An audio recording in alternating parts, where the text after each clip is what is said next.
18 minutes, 54 seconds. I took all the videos that I hadn't deleted from my 8 gigabyte chip and I put them in one spot on my hard drive.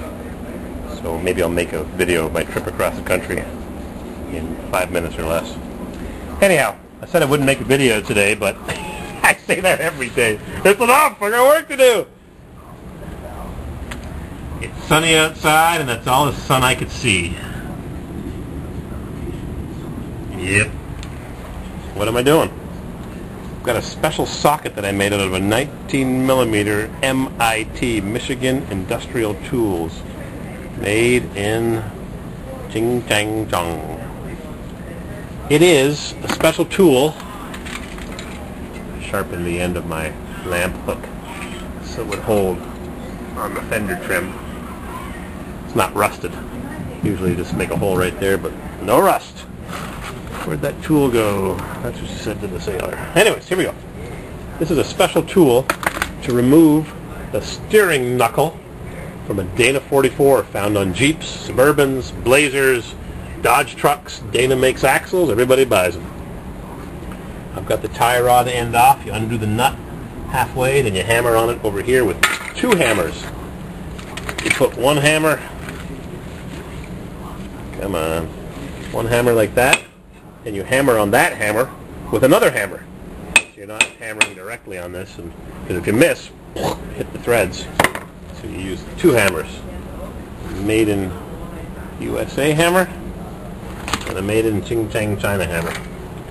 And that falls out, and you remove the rest of the threads. Sometimes the threads are a little bound up with rust.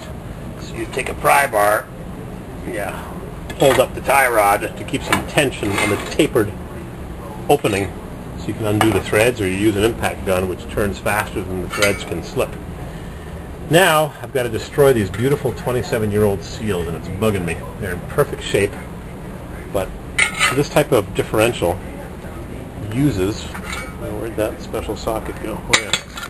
Uses a special nut with grooves.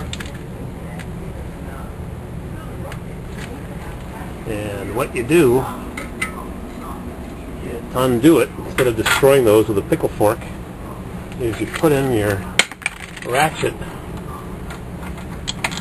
and then you unscrew that without stripping it. And that holds tension. It pre-tensions the knuckle.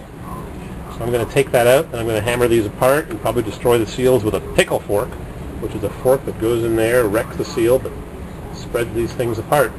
Try a hammer on it, but there's a lot to hammer on. But I'm going to take the tension off that, take the knuckle off, insert the ball joints in as specified in the instructions, and I'll show you the ball joints in a while. Head cam, I do have that somewhere. Look at my fluid film.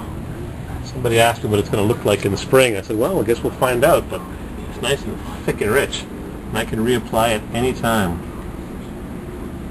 Keep it nice and goopy. Oil's on, no rust. That's the secret.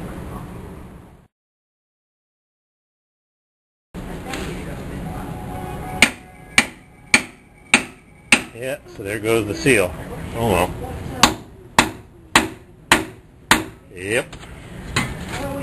She's moving. Maybe I can get that special nut out. Get out. I'm gonna lose something. I got so little. There we go.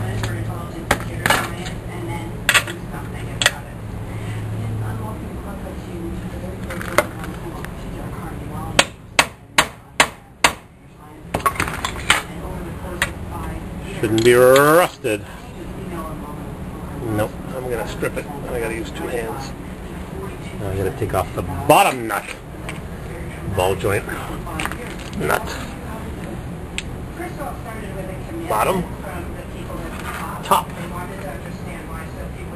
I hate wrecking stuff, even if it's worn out, which that seal wasn't.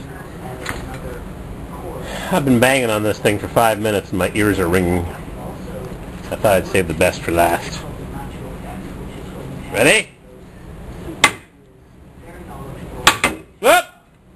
Ding! There it is.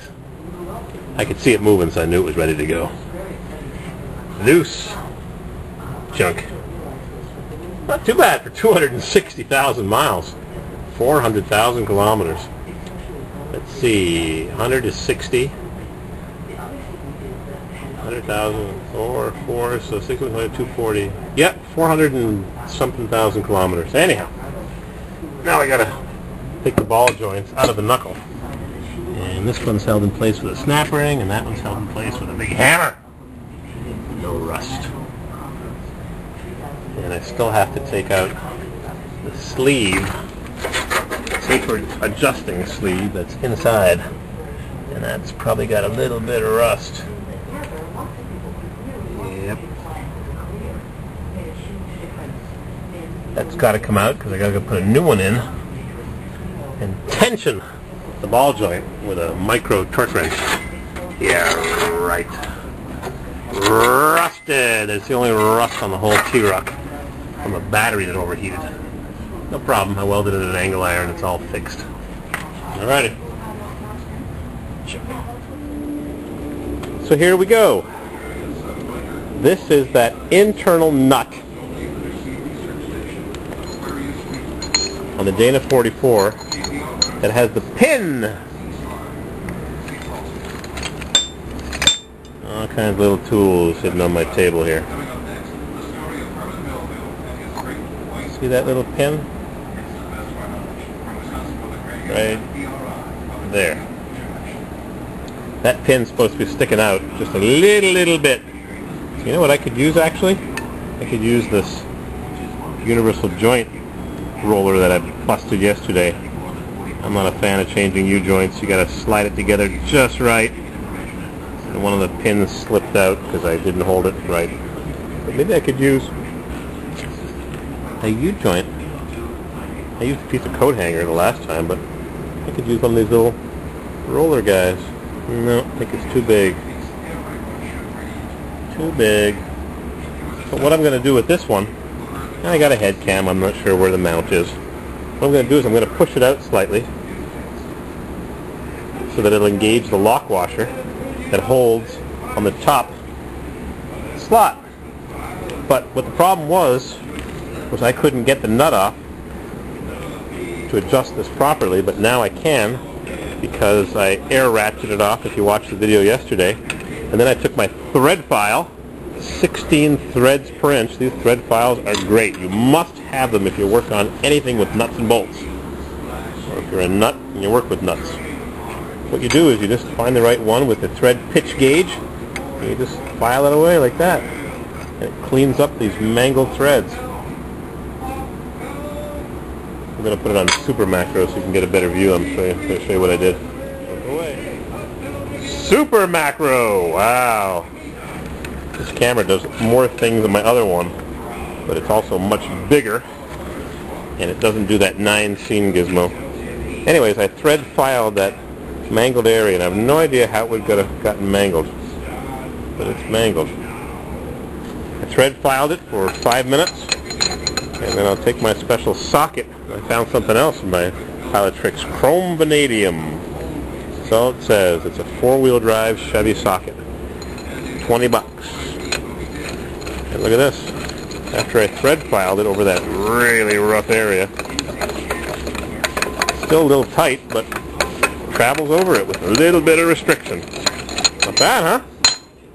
The right tool for the job, but to thread file it, you got to remove the spindle, which means you got to take it all apart. You could do it on the vehicle, but I wanted to change the ball joints. So that's what's happening. I got 2 more things I'm going to show you. Oh, come on. I also had a surprise phone call this morning. I missed the phone, so I keep the ringer on low at night, and I hadn't turned it up. I got a phone call from Dutch Urban Miner, D-U-T-C-H U-R-B-A-N-M-I-N-E-R, and Google wants to give you 3 names, 3 words, but it's 1 word. Dutch Urban Miner. Look him up. He's a guy in the Netherlands where they grow tulips and windmills and pretty Dutch women. And why can't I get this wrench socket on? What is my problem? Anyways, he called me, so I called him back, not realizing it was a European call, and I'm going to get a phone bill from AT&T for $27 for 1 minute. It's such a ripoff. He might have used Skype to call me or some calling card. I'm not sure. But let me tell you, we get ripped off. I'm sure the phone bill is going to be excessive. And I just spoke for a minute and he called me back. Yeah, a little rough going over that patch. But I think it'll do. So I'm going to put this back. And I'm going to show you a couple more things. Alright. Smoke those tires. Thread file. Now something else I found.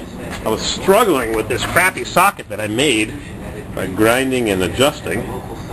Then all of a sudden I remembered, wait a second. Oh, where did it go? Wait a second. I got a mosquito in here. Got him. Look at that. He's still alive. Oh, super macro. Hang on.